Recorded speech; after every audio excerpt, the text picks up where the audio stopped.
இந்த வீட்டோட நிலைமையை பாருங்க எப்படி இருக்கான்னு சொல்லி. இன்னைக்கு வீடு இந்த வீட்டில் தான் இருக்கிறீங்களா? இந்த வீட்டில் நான் இருக்கிற வந்து எப்படி இருக்கு? எவ்வளோ காலம் இப்போ இது கட்டியது?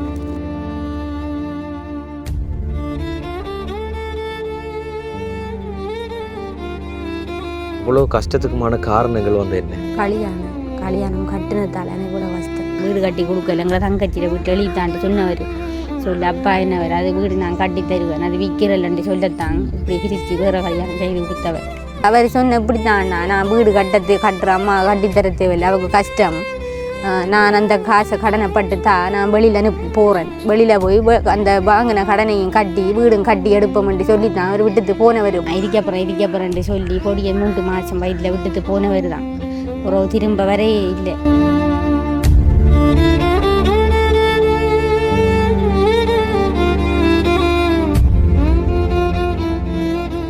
வணக்கம், இது தமிழ் திறனில் ஆர்ஜி தமிழா. நான் உங்கள் RG Prahaladan KG Diva. Okay, இன்றைக்கி வந்து நம்ம எங்கே வந்திருக்கோம் அப்படின்னு சொல்லி பார்த்தீங்கன்னு சொன்னால் மட்டக்களப்பில் பாலையடி வட்ட பகுதி தான் வந்து ரொம்ப நாளைக்கு முன்னால் வந்து இந்த ஏரியாக்களில் பண்ணியிருக்கோம். ஆனால் அதுக்கப்புறமா வந்து இன்றைக்கி தான் பண்ணுறோம் பாலையடி வட்ட ஏரியா பக்கம். ஸோ இப்போ ஹெல்ப் பண்ண போகிற ஃபேமிலியை வந்து எப்படியான குடும்பம் அப்படி சொல்லி பார்த்தீங்கன்னு சொன்னால், கணவர் விட்டுட்டு போய் ஒரு அம்மாவும் வந்து 2 பிள்ளைகளும் இருந்து கஷ்டப்பட்டு கொண்டிருக்கிறாங்க. ஸோ அவங்களுக்கு இன்றைக்கு அந்த பிள்ளைகளுக்கு ஏதாச்சும் படிப்புக்கோ இல்லை அந்த பிள்ளைகள் தேவைக்காக வந்து உதவி செய்யலாம்ன்றதுக்காக தான் வந்திருக்கேன். ஆமாம். ஸோ வந்து நாங்களே முன்னாடி எல்லாத்தையும் சொல்லாமல் வீடியோவில் எல்லாத்தையும் பார்க்கலாம். ஸோ வீடியோ பார்க்குறதுக்கு முன்னால் நம்ம சேனலில் புதுசாக பார்க்குறவங்களா இருந்தால் முதல்ல நம்ம சேனலை சப்ஸ்கிரைப் பண்ணிவிட்டு இப்படி பெல் பட்டனை கிளிக் பண்ணுங்கள். இப்போ வாங்க வீடியோக்குள்ளே போகலாம். ஓகே, வீடு வளவுல வந்து பார்ப்பீங்க, வளவு பெருசாக இருக்கும் வீடு இருக்குன்னு சொல்லி. ஆனால் அது வீடு கிடையாது, அண்ட் இது வந்து வளவு கிடையாது. இந்த வளவுக்குள்ளால் தான் இவங்களோட வீட்டை போகணும். அவங்க உண்மையில் இருக்கிற வீடு வந்து இந்த வீடு தான். அண்ட் வந்து இந்த வளவு மொத்தமாக வந்து அவங்களது கிடையாது. இது முன்கூட்டியே அவங்க எங்கள்கிட்ட சொன்ன ஒரு தகவல். இந்த வீட்டோட நிலைமையை பாருங்கள் எப்படி இருக்குன்னு சொல்லி. என்ன இது வீடு? இதில் இருக்கிறீங்க? வீடெலாம் இருக்கிறேன், நான் தங்கச்சியில் வீடெலாம் இருக்கிறேன். எனக்கு வசதி இல்லை, பிள்ளைகளுக்கு படிக்கிறதுக்கு ஸ்கூலுக்கு போகிறதுக்கு ஒப்பி வெஞ்சில் அது சரியான பிரச்சனை கஷ்டம். அவர் 2 மாதம் கோச்சியில் 2 மாதத்துக்கு ஒருக்கா காசு கட்டுரு, 4 மாதம் 2 மாதம் கட்டுரு, 4 மாதம் கட்டுறல காசு. ஸ்கூலுக்கு போகிறவ காலமையில் ஏற்றி கொண்டு பக்கத்து வீட்டுக்கார அக்காவோட அனுப்பினோன்னே நீ இவக்கு டைம் நேரத்தோட ஸ்கூல் விட்டா நடந்து வாரது. அப்புறவே அதில் எனக்கு கஷ்டம். அது வந்து சைக்கிள் பிரச்சனைன்னா அப்புறம் எனக்கு சாப்பாடு அது நிறைய பிரச்சனை. கணவர் ஒவ்வொரு மாதம் காசு கட்டுறவில்லை. அவர் ஒரு 2 மாதம் கட்டுனா 4 மாதம் கட்டுறாரு இல்லை. கோடிச்சாலை வாங்கி கொடுக்குறல்ல, அங்கே சொன்னா எனக்கு வேலை இல்லை அதில் நிறைய சொல்கிறாருன்னா. அவர் அங்கேயும் கஷ்டம், எனக்கு நான் எப்படி கட்டுறேன்னு சொல்கிறாரு. எனக்கு நிறைய பிரச்சனை. அப்பா அவருக்கும் சரியான வருத்தம். அவர் அப்பாவில் அவர் இல்லாத, அவர் என்ன செய்கிற, அவர் சொன்ன ஏற்கனவே இல்லை நிறைய இப்படி தான் சேர்ந்து வந்திருந்தவர். நான் இருக்கப்பறேன்ட்டு சொல்லி பொடியை 3 மாதம் வயிற்றில் விட்டுட்டு போனவர் தான். அப்புறம் திரும்ப வரையே இல்லை. அவர் 2015 நான் கல்யாணம் பண்ணேன். அப்படி அவங்க அம்மா அப்பா விருப்பம்தான் செய்த, நாங்கள் பேசாமல் கல்யாணம் கட்டவே இல்லை. அதில் இருந்து அவங்களோட அம்மா சொன்ன அவளோட சேர்ந்து வாழப்படாதுன்னு சொல்லி அம்மா பிரித்து தான் வேறு கல்யாணம் கட்டி கொடுத்தவங்க. அவங்களோட அம்மா எல்லா வீட்டு அனுமதியோடு தானே உங்களை திருமணம் பண்ணி வச்சோம். திருமணம் நாங்கள் வீட்டில் இருந்து தான் எல்லாரும் செய்தான் கல்யாணம் கட்டினேன். அவர் இந்த வீடு வளவை அழித்தான்ட்டு சொன்னேன், வீடு கட்டி கொடுக்கல, எங்களை தங்கச்சியில் வீட்டு எழுத்தான்ட்டு சொன்னவர் சொல்லு அப்பா என்னவர் அது வீடு நான் கட்டி தருவேன், அது விற்கிறல்லன்ட்டு சொல்லத்தான் இப்படி பிரித்து வேறு கல்யாணம் செய்து கொடுத்தவர்.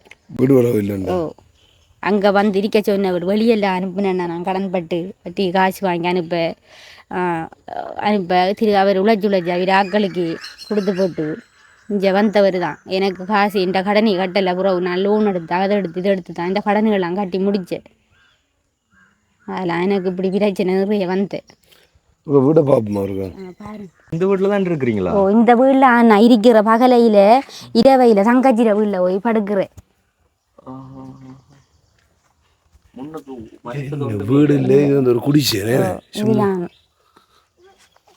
ஓ இல்லை, இதில் பகலையில் சமைச்சு சாப்பிட்றேன் நான் இரவையில். அந்த வீட்டில் சொந்தமாக வீடு இல்லையா? சொந்தமாக வீடு இல்லை. அவர் வீடு கட்டித்தார காசைத்தான் வெளியில் அனுப்புங்க என்ன வெளியில் அனுப்புங்கண்டி சொல்லி வெளியில் அனுப்பிவிட திரும்ப உழைச்சி நான் சொன்னேன்னா திரும்ப கொடுத்துட்டு அனுப்பித்து அங்கே இருந்தவர் தான். எனக்கு வீடு கட்டே இல்லை, கட்டி தரவே இல்லை. சரி, அப்போ அந்த வீடு கட்டுறதுக்கான காசு எப்படி கிடைச்சது உங்களுக்கு? எதன்னா அதாவது அவர் வெளிநாடு அது வட்டிக்கு தான் நான் காசு வாங்கினேன். காசு வாங்கி தான் கொடுத்தேன். அவர் சொன்னவர் நான் அதை வெளியே அனுப்பினாங்க, அந்த கடனையும் கட்டி நான் வீடு கட்டுவேன், எனக்கு தேவையில்லை, உங்களோட அப்பாவுக்கு மருத்துவமன்று சொல்கிறீங்க, எனக்கு தேவையில்லைன்ட்டு சொல்லத்தான் அவர். ஆரம்பத்தில் அரேஞ்ச் மேரேஜ் தானே உங்களுக்கு வந்து பேசியா முடிச்சு வச்சோம்? ஓமண்ணா பேசித்தான் முடிச்சு. அப்போ பேசி முடிக்கக்குள்ள உங்கள் வீடு உடவெல்லாம் கேட்டவங்களா? ஓ கேட்டேன். அப்போ என்ன கேட்க நாங்கள் சொன்னேன் எனக்கு வீடு இல்லை, கட்ட வசதி இல்லைன்ட்டு சொன்னேன். சொல்லத்தான் அவர் சொன்னார் எனக்கு கடனைப்பட்டு வெளியில் அனுப்பு, நான் அந்த கடனையும் கட்டி நான் வீடும் கட்டிட்டு நம்ம இருப்போம்ட்டு சொன்னவர். சொல்லத்தான் நான் வெளியில் அனுப்பினேன். அவர் கடனை வச்சுட்டு ஓடி வந்து தரேன் அவங்களுக்கு அனுப்பிட்டு திரும்ப நான் தான் அங்கே அடகு வாங்கி இங்கே அது வாங்கி கடன் பட்டு இந்த கடன்களை கட்டினேன். இருக்கிறதுக்கு ஒரு வீடு இல்லை, இது இல்லை, அந்த கடனோட இருக்கிறீங்க. மழை பெய்யுற டைம் பகலில் ஒழுகாதா? ஒழுகுறண்ணா. இந்த செத்த வந்து எப்படி இருக்குன்னு அப்படி எவ்வளோ காலம் இப்போ இது கட்டியது? இது கொஞ்ச நாள் தான் நான் கட்டினேன். சரி, அப்போ இப்போ சாப்பாட்டு இதுக்கெல்லாம் வந்து என்ன பண்ணுறீங்க? இப்போ சாப்பாடு நாங்கள் இதில் காசு இப்படி தான் கடன் பட்டு தான் சாப்பிட்றேன், செலவழிக்கிறதெல்லாம் கடனை படுறேன், திரும்ப அவர் கட்டுற காசில் எடுத்துக்கொண்டு கொடுங்குறேன். இல்லைன்ட்டு சொன்னால் ஒரு கடையில் லோனுக்கு சாமானை வாங்குறேன், இந்த கியூஆர் காசு அது 8500 தாரவங்க அதை எடுத்து தான் கொடுக்குறேன். நான் இப்போ எவ்வளோ காசு வந்து கோட்ஸால் கட்டுறேன்? எனக்கு காசு அவர் மாதம் 30 கட்ட சொன்னா, அவர் காசு 30 கட்ட சொன்னா, அவர் 10 கட்டுற, சில நாளையில் 8 கட்டுற, அது வகுப்பு காசு கொடுக்கணும். பிள்ளைகளை வகுப்பு அனுப்புகிறேன் நீங்கள். அப்போ நீங்கள் வேலைகள் ஒன்றும் செய்கிறது இல்லையா? ஓகே, உங்களோட பிள்ளைகள் வந்து எத்தனை ஆண்டு படிக்கிறாங்க? மூத்தாள் 2ஆம் ஆண்டு படிக்கிறாவு. மைக்க இந்த பொடியன் இந்த தை மாதம் நேசருக்கு சேர்க்கணும். அதுக்கு எனக்கு ஒப்பில் பெஞ்சில் அது வாங்குறது சரி எனக்கு கஷ்டமாக இருக்கேன்னா. இப்போ உங்களோட சாதாரண வாழ்க்கையே எதை நோக்கி போய் கொண்டிருக்கு? அதாவது காசு எப்படி நீங்கள் உழைக்கிறீங்க?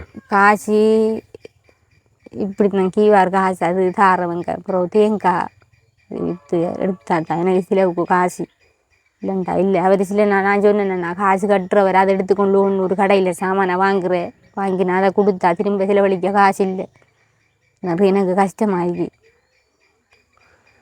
இப்போ நீங்கள் யோசிக்கிறீங்களா அந்த திருமணம் பண்ணாமல் இருந்திருந்தா நல்லா இருந்திருக்கலாம்? ஓமன் அப்படித்தான் இல்லை. இப்போ இவர் செய்த வேலையால் எனக்கு இவ்வளோ கஷ்டமாக இருக்கு. என்ன செஞ்சுட்டு சொல்லுங்க. அவர் சொன்ன எப்படித்தான்ண்ணா நான் வீடு கட்டுற அம்மா கட்டித்தர தேவையில்லை, அவங்க கஷ்டம், நான் அந்த காசை கடனை பட்டுத்தா நான் வெளியில் போகிறேன், வெளியில் போய் அந்த வாங்கின கடனையும் கட்டி வீடும் கட்டி எடுப்போம்ட்டு சொல்லித்தான் அவர் விட்டுட்டு போனவர். உழைச்சி அம்மா அப்பாவுக்கு அனுப்பிட்டு வெளியில் வந்து விட்டுட்டு போனவர் தான். வந்திருந்து நான் சேர்ந்து வாழ போகிறேன் அதுதண்டி சொல்லி இருந்துதான் அவர் திரும்ப போய் நான் கல்யாணம் கட்டி திரிக்காரு. ஆரம்பத்தில் வந்து எவ்வளோ காசு நீங்கள் அவருக்கு செலவழிச்சிங்க? வீடு வச்சுருந்த காசை நீங்கள் வெளிநாடு போகிறதுக்கு கொடுத்தேன்டா? வெளிநாடு போகிறதுக்குன்னா 5 லட்சம் ரூபா காசு கடன் பட்டு கொடுத்தேன். உடுப்பு செலவு அது இருந்து கொடுத்தேன். அப்புறம் அவர் எடுத்து தந்த காசு 20,000 ரூபா தான் கட்டிருக்காரு, அதில் வட்டி கொடுத்துருக்காரு, அவ்வளவுதான். மிச்ச காசு எல்லாம் இப்படித்தான் லோன் அது எடுத்து தான் கொடுத்தேன். 5 லட்சம் ரூபா காசு 20,000 தந்துருக்காரு. சரி, இப்போ வந்து உங்களுக்கு ரீசெண்டாக 2 லட்சம் ரூபா கடன் இருக்கு. 2 லட்சம் ரூபா இருக்கேண்ணா. அப்புறம் இந்த சில நிறைய கடன் தானா, என்ன செய்கிறது, எனக்கு கஷ்டம் தான். எனக்கு பிள்ளைகளை படிப்பிக்கிறது கஷ்டம், எல்லாத்துக்கும் கஷ்டம் தானா. நான் இதில் மரத்தில் அதில் தேங்காயை விற்கிறது, ஏறுறாக்களுக்கு அதில் சம்பளம் கொடுத்தா 2,000 ரூபாய்க்கு தேங்காய் 3,000 ரூபாய்க்கு விற்றா அதில் ஏறின கூலி 2,000 பேத்திரும் போனால் மிச்ச காசு 3,000 ரூபா தான். அதில் எதுலையும் வகுப்பு காசு மாதம் 10,000 ரூபா அப்படி வேணும் வகு. ஏறுற கூலி ஒரு மரத்துக்கு 250 ரூபாண்ணா. சரி, இப்போ உண்மையாக வந்து சின்ன பிள்ளைகள், இதுக்கப்புறமா நீங்களும் என்னென்று கொண்டு உங்களுக்கு எத்தனை வயசு? எனக்கு 30 வயசுண்ணா. நான் தான் மூத்தாள். எனக்கு தம்பி ஒரு ஆள், தங்கச்சி ஒரு ஆள், இவ தான். மைக்க ஒரு ஆள் வெளியில் இருக்காரு, அவர் கல்யாணம் கட்டித்தார். அவருக்கு இப்படித்தான் சம்பளம் இல்லை, பிரிவிசாவில் போய் வேலை இல்லாமல் சம்பளம் இல்லாமல் கிடக்காரு. அவர் கவனிக்கிறவர் தான். உங்கள் குடும்பங்கள் பார்க்குறவங்களா? அவர் சில நான் பார்க்குறான்னா இப்போ வேலை இல்லாத டைமில் அவருக்கும் கஷ்டமாக தான் இருக்கு. அவர் நிறைய கடனோட இருக்காரு, போய் வந்து பிரிவிசாவில் வந்து நிறைய கடன் தான். இப்போ நீங்கள் இந்த குடிசை வீட்டில் இருக்கிறீங்க, இதில் சமைச்சு சாப்பிட்ருக்கீங்கன்னு ஏன் அப்போ அங்கே அவங்களோட இருக்கிறீங்கன்னு சொல்லி அங்கே இதில் வரீங்கன்னே நான் மொத்தமாக சமைச்சு சாப்பிட்ருக்கிறேன் இருக்கீங்களா? இல்லைண்ணா, அவங்க சமைக்கிற வேறு, நாங்கள் வேறு சமைக்கிறேன். சரி, இப்போ உங்களுக்கு சமைக்கிறதுக்கு எல்லாம் காசு செலவு, பிள்ளைகள்கிட்ட சின்ன பிள்ளைகளுக்கான நிறைய செலவுகள் இருக்கும், அதெல்லாம் எப்படி மேனேஜ் பண்ணுறீங்க? நான் சொன்னேன் அவள்கிட்ட பக்கத்தில் அன்டிமேட்டை வாங்கி சமைக்கிறேன், இந்த வாங்கி எடுக்கிறேன், அப்புறம் உதாரணத்து சொல்கிறேன், சொல்லி இப்படி சில நல்ல சிறிது இப்போ 5000 காசு வாங்கினேன், அப்போ 2000 ரூபாயை கொடுத்தாலும் மிச்சத்தை அப்புறம் உதாரணம்னு சொல்லி எப்படியாவது வாங்கி கொடுக்குறேன். இப்படி ரோலிங்கில் மாறி மாறி கடன்லாம் போய் கொண்டிருக்கு வாழ்க்கை. ஓமண்ணா. சரி, இப்போ இந்த பிள்ளைகளோட வாழ்க்கைக்கு என்ன இது வச்சுருக்கிறீங்க? இவ படிப்பு அது இருந்துட்டு இல்லத்தில் விட்டு படிப்பிக்கணுன்றது இது இருக்கு எனக்கு. இல்லத்தில் கொண்டு விட போகிறீங்க? எத்தனை வயசு கூட இல்லை? இப்போ அவக்கு இப்போ 2ஆம் ஆண்டு படிக்க 10 வயசு, அது வரை இங்கே படிப்பிச்சுட்டு 10-12 வயசில் ஒன்று விட்டுட்டு. நீங்கள் என்ன செய்ய போகிறீங்களா? ஏதாவது செய்யணும்னு தான் நினச்சிட்டு இருக்கேன். ஏன் இப்போ கண்கலங்குறீங்க?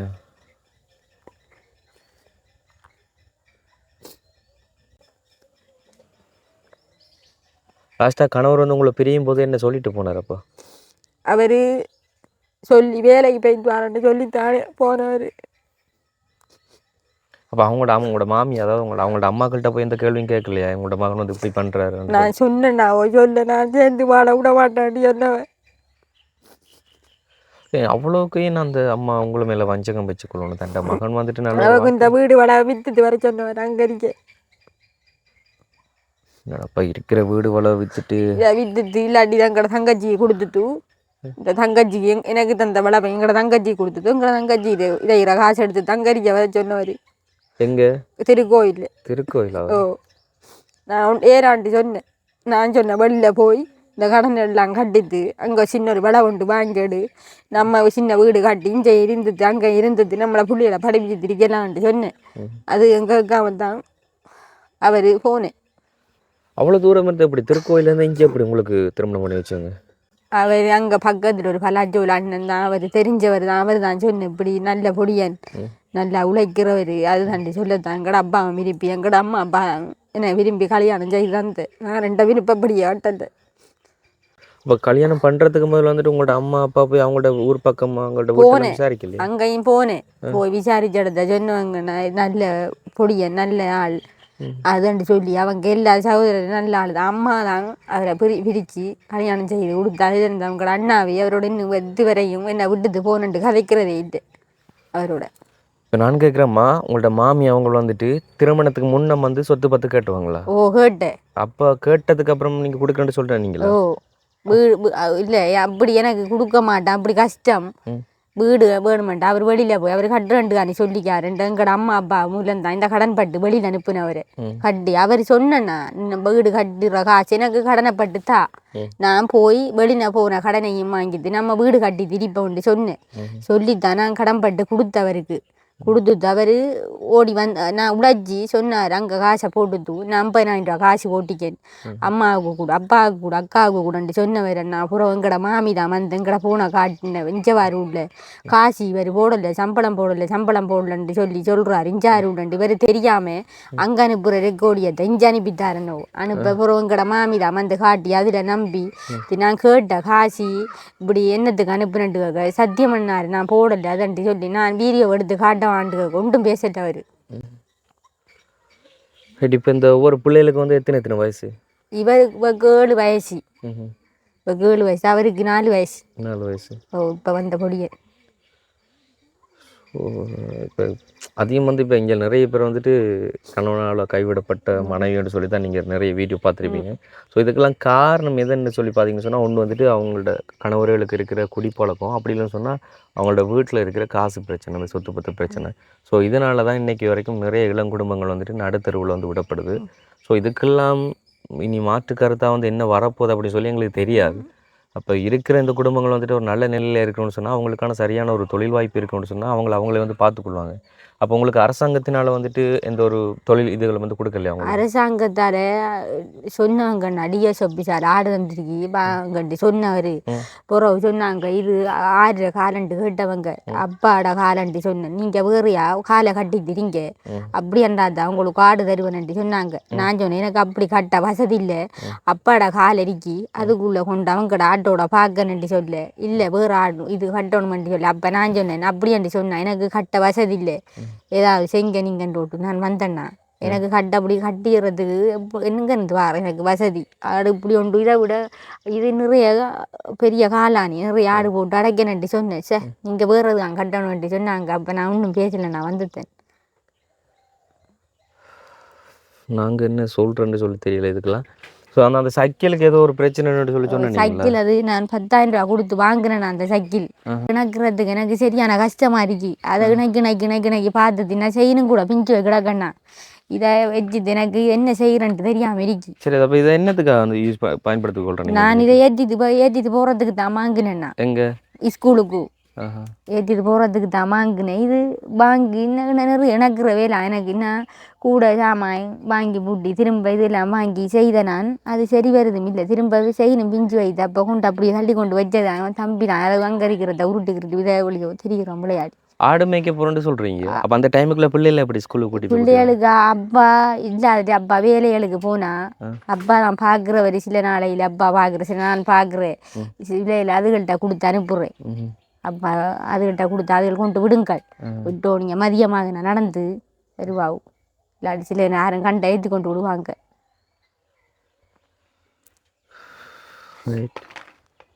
அப்போ கையோட ஒரு சீட்டெல்லாம். அப்போ இந்த வளவு எல்லாம் வந்துட்டு மொத்தமாக வந்து யாருக்கானது? இது அது தங்கச்சிட வளவண்ணா.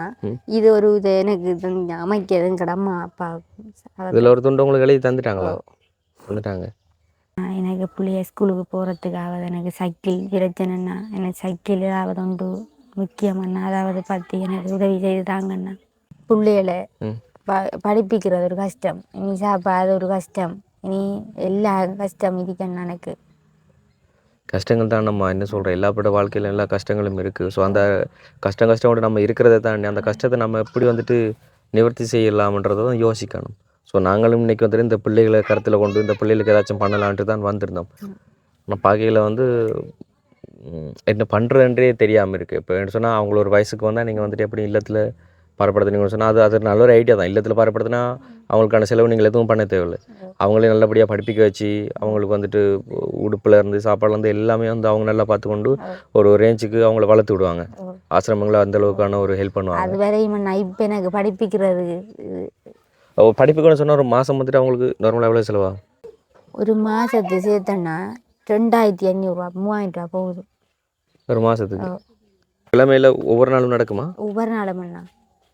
சில நாளையில் டைமில் சீராது தண்டி சொன்னால் ஒரு கிழமையில் 2 நாள் 3 நாள் தான் வகுப்பு. 2 நாள் தான் தப்புனா வகுப்பு வைக்கிறதில்ல. மிக்க நாளையில் ஒவ்வொரு நாளும் வகுப்பு தான்.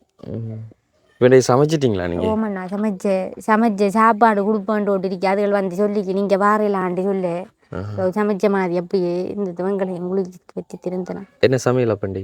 சமையல் சுரக்காய் இது அப்புறம் கிழங்கும் கருவாடும் சோறு சமைச்சிட்டு. இப்போ வந்து சொல்லுங்கள், இப்போ இவ்வளோ கஷ்டத்துக்குமான காரணங்கள் வந்து என்ன? கல்யாணம் கட்டினத்தால் எனக்கு இவ்வளோ கஷ்டம். கல்யாணம் கட்டி கடன் செஞ்சத்தால் எனக்கு இவ்வளோ கஷ்டம். இல்லாண்டி சொன்னால் இவ்வளோ கஷ்டமாக இருந்திக்க மாட்டேன். உங்களோட கணவருக்குள்ளே உங்களுக்கு பேச்சும் வாக்குவாதங்கள் வந்திருக்கா? சண்டை இல்லைண்ணா. அவங்களோட அம்மா நான் சொன்னேன் வீடு என்று சொன்னால் வீடு இல்லாண்டி விட்டு தண்டி சொன்னேன். அவங்களோட அம்மா எந்த வாழ்க்கையை நாசமாக்குனது. என்னோட சொன்னால் இப்போ உங்கள்ட்ட இந்த குடும்ப நிலவரங்களை வச்சு கொண்டு தான் நாங்கள் உங்களுக்கான ஹெல்ப் வந்து பண்ண முடியுது. ஸோ வந்து நீங்கள் சொல்கிற ஒவ்வொரு கருத்துக்களையும் வந்துட்டு நாங்கள் ஒன்றா இணைச்சி அதை வந்துட்டு சமூக வலைத்தளத்தில் வந்துட்டு பகிர்வோம். அது எதுக்கானு சொல்லி பார்த்தீங்கன்னா உங்களோட அடுத்த கட்டமான ஒரு ஹெல்ப்புக்காக வேண்டி. ஸோ வந்து இதை வந்து நாங்கள் சமூக வலைத்தளங்களில் வந்துட்டு பகிர்ந்து கொள்றதுல உங்களுக்கு எந்த ஒரு பிரச்சனையும் இல்லையா? எனக்கு ஒரு பிரச்சனையும் இல்லைண்ணா. நாளைக்கு வந்துட்டு உங்களோட கணவர் வந்து கால் பண்ணி கேட்டார், அவர் ஒன்றும் கேட்க மாட்டாருண்ணா. சப்போஸ் கேட்டாருன்னா என்ன பண்ணுவீங்க? நான் சொல்லுவேன் அது எந்த முடிவு, இதில் நீங்கள் தலையிடாங்கன்னு சொல்லுவேன் நான். ரைட், என்ன சொல்கிறேன், இப்படி தான் நிறைய இளம் குடும்பத்தோட வழக்குகள் இன்றைக்கி வரைக்கும் கோர்ட்ஸில் போய்கொண்டிருக்கு. சரியான ஒரு புரிந்துணர்வு வந்து வேணும். திருமணத்துக்கு முன்னதாக வந்துட்டு திருமணம் ஆனதுக்கு பிறகு நம்ம வந்து எப்படி வாழ முடியும், இவங்க வந்துட்டு நம்மளோட வாழ்க்கையில் நம்மளுக்கு ஒத்து போனவங்களான்னு சொல்லி முன்கூட்டியே வந்து எல்லாமே விசாரித்து தான் ஒரு திருமண வாழ்க்கையில் இணைஞ்சு கொள்ளணும். சில பேரோட திருமண வாழ்க்கையில் ஆரம்பத்தில் நல்லா தான் இருக்கிறாங்க, ஆனால் ஆரம்பத்தில் நல்லா இருந்துட்டு சடன பாதியில் வந்துட்டு பிரிஞ்சு போகிறாங்க. இப்போ நாங்கள் உண்மையிலே இன்றைக்கு நாங்கள் வந்து ஹெல்ப் பண்ண வேண்டிய ஒரு நிலைமை யாருக்கு அப்படி சொல்லி பார்த்தீங்கன்னு சொன்னால் அந்த 2 பிள்ளைகளுக்கு தான் வந்து. ஸோ அவங்களோட தந்தை பண்ண வேண்டிய நிலையில் வந்துட்டு சரியான ஒரு உதவி அவங்களுக்கு கிடைக்காதனால இப்போ நம்ம தேடி வந்து பண்ண வேண்டியதாக இருக்குது. அண்ட் வந்து வீடியோவில் நாங்கள் காட்டில அவங்களுக்கு தெரியும் இப்போ நாட்டோட சிச்சுவேஷன். ஸோ வந்து அதனால் அவங்க 12 வயசுக்கு குறைஞ்சவங்கன்றதுனாலையும் அவங்களோட நிலைமை இருந்துச்சு நாங்கள் வந்து அதை வீடியோவில் காண்பிக்கலை. ஓகேக்கா இப்போ வந்து முன்கூட்டின ஒரு ஹெல்ப்பை பண்ணித்தரோம். அது அவங்களோட படிப்பு அண்ட் சாப்பாட்டிற்கான ஒரு ஹெல்ப் சரிங்களா. அண்ட் அது தொடர்ந்து உங்களுக்கு மேலதிகமான ஹெல்ப் வந்து எங்களால் பண்ண முடியுமா இல்லையாண்டு எங்களால் சொல்ல தெரியாது. அது வீடியோ பார்க்குறவங்களோட கையில் தான் இருக்குது சரிங்களா. இப்போ வந்து முன்கூட்டின ஹெல்ப் வந்து உங்களுக்கு நாங்கள் பண்ணித்தரோம். இதில் வந்து ஒருத்தருக்கு பணம் இருக்குது, இது எவ்வளோன்னு சொல்லி நீ பாருங்கள்.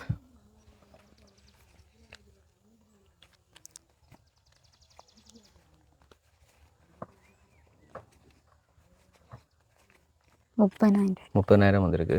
ஸோ இதை வந்து நீங்கள் பேங்க்கில் டிபாசிட் பண்ணிவிட்டு அது அவங்களுக்கான படிப்பு செலவை வந்துட்டு கொடுத்து கொள்ளுங்க.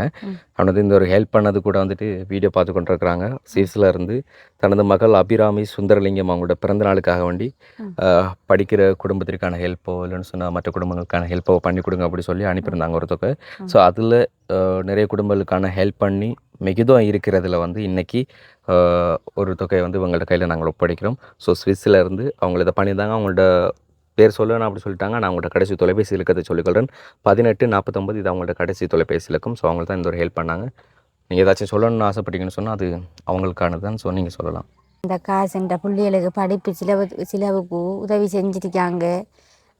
இதுக்காக நான் அவங்களுக்கு நன்றி சொல்கிறேன். ஓகே, உண்மையில் நாங்கள் எங்களோட சார்பில் அவங்களுக்கான நன்றிகளை சொல்லிக்கொள்கிறோம். அண்ட் வந்து இவங்களை நாங்கள் எப்படி கண்டறிஞ்சு அப்படி சொல்லி பார்த்தீங்கன்னு சொன்னால் எங்கள்கிட்ட வீடியோ பார்க்குற ஒருத்தங்கள் தான் வந்து உங்களோட நிலைமை அறிஞ்சு இவங்களோட டீட்டெயில் வந்து எங்களுக்கு அனுப்பி வச்சுருந்தாங்க.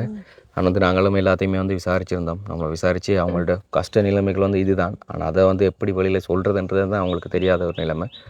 ஸோ அவங்களோட அனுமதியோடு தான் நாங்கள் இது எல்லாத்தையுமே வந்துட்டு ஒரு காணொலியாக எடுத்து அவங்களுக்கான ஒரு ஹெல்ப்பை வந்து பண்ணியிருந்தோம். அண்ட் வந்து மேலதிகமான ஹெல்ப் வந்து உங்களுக்கு பண்ண போகிறீங்க அப்படி சொன்னால் டிஸ்பிளே தெரியும் எங்களோட வாட்ஸ்அப் நம்பருக்கு கான்டாக்ட் பண்ணுங்கள். நாங்கள் இன்னொரு வீடியோவில் சந்திக்கிறோம். நன்றி, வணக்கம்.